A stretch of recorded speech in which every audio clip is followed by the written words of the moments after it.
If you've ever felt completely alone in a place where every sound, every shadow, every rustle might be watching you, then listen carefully, because this story is about exactly that. Imagine being deep in a jungle where the trees are so thick that sunlight barely reaches the ground, where vines twist like snakes and roots grab at your feet as if trying to pull you under.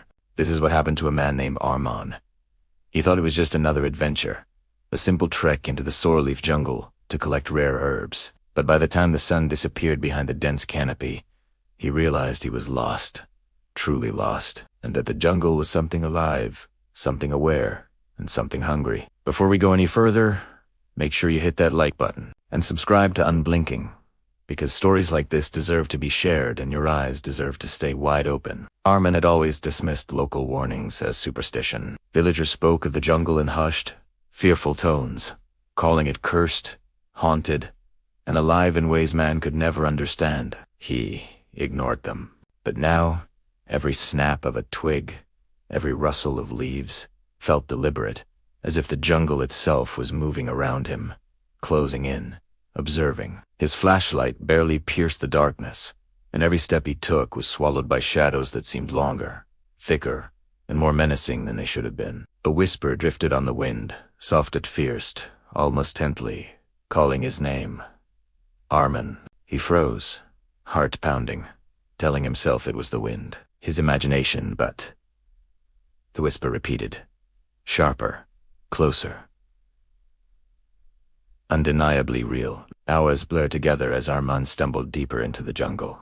The air was thick with humidity, rotting leaves, and a metallic scent he couldn't place. His legs ached, his backpack felt heavier with every step, and his mind began to question reality itself. Then he saw Ita, faint, flickering light through the trees, barely visible, like a heartbeat in the darkness. Fear battled with curiosity, and curiosity won. Step by hesitant step, he moved toward it, branches clawing at his skin, roots threatening to trip him. And finally, he emerged into a small clearing. There it was. A house, small, blackened, decayed, impossibly alone in the jungle. Its windows were shattered, like empty eyes staring back at him. Its roof sagged under the weight of time, and the door was slightly open, creaking gently as if breathing. The air around it was colder, heavier, and a faint smell of decay and iron made him gag. Something about the house drew him in, a force he couldn't resist. Against every instinct screaming at him to run, he stepped inside. The house was empty, yet alive. Shadows shifted along the walls. The floorboards groaned under his feet, and the old rocking chair in the corner swayed slowly, as if someone had just left it. The air was thick with dust and mildew. On the walls, old portraits stared at him, eyes wide, unblinking, following him wherever he moved. And then he heard Ita whisper, soft, deliberate, unmistakable. "Why have you come?" His stomach dropped. A spoon around nothing. Just shadows. The rocking chair. The quiet hum of something unseen. Every hallway led him back to the same room. The same rocking chair. The same staring portraits. He explored further, driven by a mix of terror and curiosity. Some rooms smelled of wet earth. Others of something fouler, like rotting meat. Pale figures floated just beyond his reach, faces obscured by long, tangled hair. They moved jerkily, unnaturally, whispering in overlapping voices. "You shouldn't be here. You belong to us." Panic gripped him. His heartbeat thundered. He ran, only to find hallways stretched impossibly long, doors opening to walls or empty voids that smelled of decay. Mirrors reflected him twisted, pale, mouth open in a silent scream, and behind his reflection, he saw movement fingers reaching out, though no one was there. Time distorted. Minutes became hours.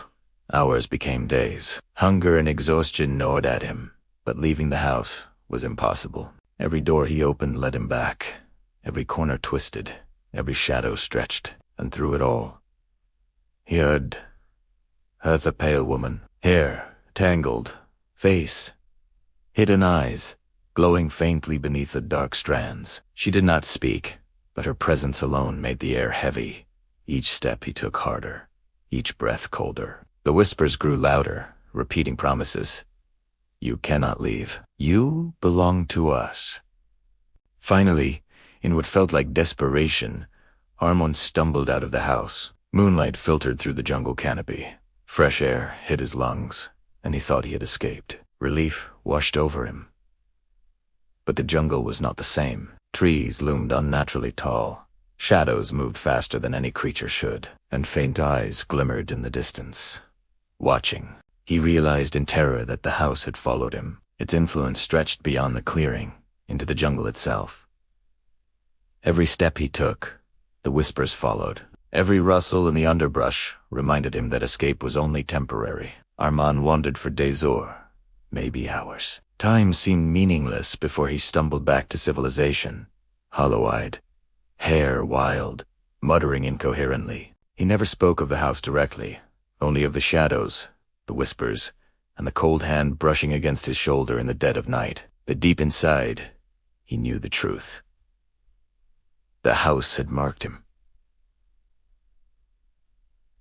The jungle had marked him, and the pale woman, patient and unrelenting, was waiting for him to return. Even now, Arman could feel the pull.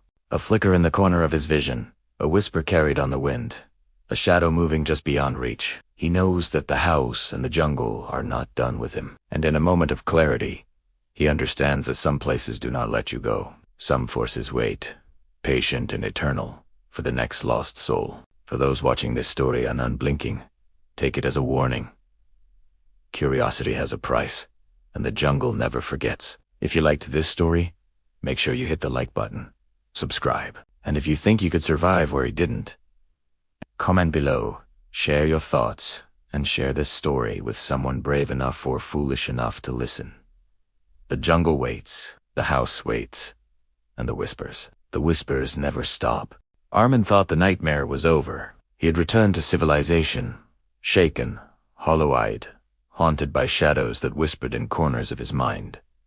But peace was fleeting. Every night, he woke to footsteps in his empty apartment, the faint cold brush of a hand on his shoulder, and a whisper soft, deliberate, calling his name. At first, he told himself it was paranoia, that the jungle had only left him with lingering fear. But deep down, Ich knew better. The Sorrowleaf Jungle and the house within it had followed him. They were patient, eternal, and they did not forgive curiosity. Weeks passed, and Arman tried to rebuild his life. He avoided forests, kept doors locked, and refused to speak of the jungle to anyone. Yet, a part of him knew he could not ignore the pull. At night, in the dark, he saw flashes of the house in his mind, the decayed windows, the sagging roof, the faint flicker of light that had first drawn him in. The pale woman was always there too, watching, waiting, her hair tangled and dark, eyes glowing faintly beneath it, her presence lingering in every shadow he saw. The whispers had become louder, forming sentences that clawed at his thoughts. Return. You belong. We are waiting. At first, he resisted. He tried to rationalize, to dismiss, but the feeling was inescapable. The pull was magnetic, irresistible. Every shadow outside seemed like her eyes, every creak in the night a warning or an invitation. Eventually, Arman knew he had no choice. The only way to stop it, or to understand it, was to return. Not because he wanted to, but because the house called him, and the jungle would not let him remain free. He packed lightly, carrying only a flashlight, water, and his courage, and ventured back toward the Sorrowleaf Jungle. Villagers noticed his return, whispers following him about a man marked by the cursed forest, but Arman ignored them. His only thought was the house and what waited inside. The jungle was different now, darker, more aware. Trees bent unnaturally, shadows moved as if alive, and faint, glowing eyes appeared between the trunks. He could feel the forest watching, guiding him, shaping the path to the house. Days blurred into one another, the thick underbrush tearing at him, vines wrapping around his arms and legs, as if trying to keep him from reaching the clearing. And then he saw Ithaus, pulsing faintly in the distance, doors open as though expecting him. Relief and terror clashed in his chest, but he stepped forward. Inside, the house had grown more sinister. Hallways stretched impossibly, rooms twisted into shapes that defied logic. The portraits on the walls were no longer still. Their faces moved, twisted in silent agony, mouths opening as if screaming words he could not hear. The rocking chair in the corner swayed more aggressively, beckoning him. Pale figures floated just beyond reach, their hair tangled, faces obscured, whispering in overlapping voices. You returned. You belong. You cannot leave. Arman's pulse quickened, but he pressed on, determined to understand what he had walked into, even if understanding meant confronting madness. The mirrors were worse this time. His reflection was no longer him. It was someone pale, hollow-eyed, twisted in agony, mouth open in a scream that had no sound. Behind him, shadows moved independently, hands reaching out from the glass to brush his skin. Panic surged, but he ran deeper into the corridors that stretched endlessly. He could hear whispers forming sentences that cut into his mind. Every soul returns. Every fear nourishes us. You cannot escape. The pale woman appeared again, not hiding, her eyes glowing faintly, observing, patient. As Arman explored further, he discovered rooms filled with the remnants of previous victims' mounds of bones, ragged clothing, toys scattered as if children had once been trapped here. Every step he took, the house seemed to pulse with life, feeding on his fear, shaping itself around him. Hallways twisted back on themselves, doors opened to walls, and the air smelled of iron, decay, and something worse he could not name. The pale figures moved closer now, whispering, their presence more solid, more threatening. Time lost meaning. Hours, days, perhaps weeks. Past he could no longer tell. Hunger, thirst, exhaustion, and terror blurred together. He stumbled into the attic again, the heart of the house's power. The air was thick, heavy, impossible to breathe. Whispers rose to a deafening chorus. You cannot leave. Your fear feeds us. Forever. And then she appeared fully, the pale woman, hair tangled, face twisted, eyes glowing. She moved toward him with a deliberate patience that was more terrifying than any sudden attack. Every instinct screamed to run, but the house itself seemed to hold him in place. Hallways bending, floors shifting, escape impossible. Arman realized the truth. The house was alive. It did not just trap people. It consumed their fear, their hope, their very selves. Each whisper, each shadow, each twisted corridor was designed to feed it. The pale woman was not its only inhabitant. She was its agent, guiding, observing, claiming souls who were foolish enough to enter. Escape was never real. Every previous visitor was part of the house now, their faces pressed into walls, their voices forming the chorus that filled the air. And Arman's own fear, curiosity, and defiance only strengthened it. In the deepest room of the attic, he came face to face with the horror that had drawn him back. A mirror, floor to ceiling, reflecting not him, but the house itself, a living entity, pulsing, breathing, hungry. Shadows writhed inside the glass, screaming silently, whispering endlessly. Behind him, the pale woman smiled faintly, almost approvingly. He understood with a chilling clarity that the house had called him back, that he had returned of his own volition, and that his struggle was meaningless. His fear had sealed his fate. The house reshaped itself constantly, corridors stretching, rooms multiplying, floors folding. Each glance revealed faces of the trapped, silent screams pressed into wood, eyes following, pleading. Mirrors reflected impossible versions of himself, screaming, twisted, reaching out. He tried to fight, to flee, to shout, but the house swallowed every attempt. The whispers became a flood, voices overlapping, speaking secrets only he knew, fears he could not hide. He was trapped, but aware, conscious of every moment of terror. Eventually, Arman accepted it.